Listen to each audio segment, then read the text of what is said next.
कैसे देखते हैं? हमारे दल में जो आता है उसकी मानसिकता हम लोग ठीक कर लेते हैं अपने हिसाब से, हमारे हिसाब से ठीक। ये मानते हैं ना कि आपकी पार्टी में भी अपराधी शामिल हुए हैं? नहीं, हमारे पार्टी में अभी अपराधी तो शामिल हो ही नहीं सकते क्योंकि हमारे दल तो में अब्बास अंसारी क्या है? अब ये देखिए ऊपर का निर्णय है और जरूर अभी जब तक साबित नहीं हो जाता है तब तक तो किसी को अपराधी कह देना बड़ी बात है। सुने आपने बीजेपी विधायक केतकी सिंह के बोल। उन्होंने अब्बास अंसारी को पूरी तरह क्लीन चिट दे दी। कहा कि जब तक साबित नहीं हो जाता तब तक अपराधी कहना ठीक नहीं। वो तो यहाँ तक कह गई कि जो भी हमारे दल में आता है हम उसे ठीक कर लेते हैं। अब सवाल ये उठता है कि अब्बास अंसारी को लेकर आखिर बीजेपी का स्टैंड क्या है। कभी बीजेपी के मंत्री उन्हें सपा कोटे का बताकर अपना पलड़ा झाड़ने की कोशिश करते हैं, तो कभी विधायक जी अब्बास अंसारी को अपराधी ही नहीं मानती हैं। कुछ दिन पहले बीजेपी सरकार में मंत्री दयाशंकर सिंह ने कहा था कि अब्बास अंसारी सपा कोटे से विधायक है और उनका बीजेपी से कोई लेना देना नहीं, भले ही सुभाषपा एनडीए में शामिल हो चुकी हो। भारतीय सुहेलदेव पार्टी यानी सुभाषपा के एनडीए में शामिल होते ही पूरे देश में हलचल हुई थी। वहीं मऊ सदर सीट से विधायक मुख्तार अंसारी के बेटे अब्बास अंसारी भी सुभाषपा में ही हैं। ऐसे में बड़ा सवाल है कि क्या अब्बास अंसारी ने भी बीजेपी ज्वाइन कर ली या बीजेपी ओम प्रकाश राजभर के साथ साथ अब्बास अंसारी का भी स्वागत करेगी। ऐसे में बलिया के बांसडीह से विधायक केतकी सिंह से ओम प्रकाश राजभर को बधाई देने और विधायक अब्बास अंसारी के बारे में सवाल पूछा गया, तो उन्होंने साफ कह दिया कि जो भी हमारे दल में आता है हम उसे ठीक कर लेते हैं। फिलहाल केतकी सिंह ने कहा कि ये उनकी व्यक्तिगत राय है, वो अब्बास अंसारी को अपराधी नहीं मानती क्योंकि अब तक अपराध साबित नहीं हुआ है और जब तक साबित ना हो जाए तो किसी को अपराधी कहना सही नहीं।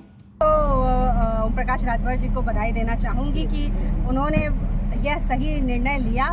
मुझे पता है कि समाजवादी पार्टी जब सपने दिखाती है तो एक सब्जबाग में लेकर चली गई थी उन्हें, और जब वो वहाँ पहुँचे तो उनको यह पता चला कि यह समाजवादी पार्टी पिछड़ों के साथ न्याय तो छोड़िए, हमेशा से ही जब भी यह सरकार में आई है तो पिछड़ों को के साथ अन्याय करना, उनकी गाय भैंस खोलना, उनका मोटर खोलना, या पिछड़ों के साथ ही तो यह समाजवादी पार्टी करते आई है। तो यह ओम प्रकाश जी को कहीं ना कहीं समझ में यह बात आई और वहाँ आए हैं, उनका हम लोग खुले हाथों से स्वागत करते हैं। तो भाजपा जो है भारतीय सुहेलदेव पार्टी एनडीए में शामिल हो गई है, अब्बास अंसारी भी शामिल हो गए हैं, उनको कैसे लेंगे आप पार्टी में?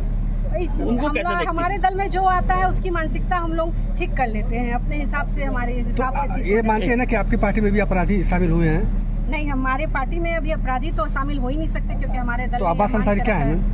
अब ये देखिए ऊपर का निर्णय है और जरूर अभी जब तक साबित नहीं हो जाता है तब तक तो किसी को अपराधी कह देना बड़ी बात है। तो क्या अभी आप अब्बास अंसारी को कोई अपराधी नहीं मानती हैं? यह मेरा व्यक्तिगत विचार कुछ और हो सकता है, परंतु व्यक्ति से ऊपर दल होता है, दल से ऊपर देश होता है। तो मुझे यह बिल्कुल पता है कि मेरा दल हमेशा भारत देश के प्रति समर्पित है और किस तरह भारत को आगे बढ़ाया जाए, प्रदेश को आगे बढ़ाया जाए उसकी वह चिंता करता है। तो निर्णय उन्होंने लिया है तो सोच। ओम प्रकाश राजभर भी जब एनडीए में शामिल हुए थे तो उन्होंने अब्बास अंसारी को लेकर कहा था कि उनकी बात हो चुकी है। यानी अब्बास अंसारी को लेकर 3 लोगों की 3 अलग अलग राय।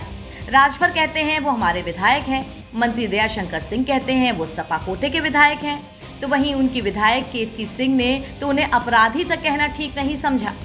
सुभाषपा को एनडीए में शामिल हुए करीब 1 हफ्ता हो चुका है, मगर बीजेपी की तरफ से अभी तक कोई आधिकारिक बयान नहीं आया है। अब देखना होगा कि अब्बास अंसारी को लेकर पार्टी अपना रुख कब साफ करती है। एनबीटी ऑनलाइन की रिपोर्ट।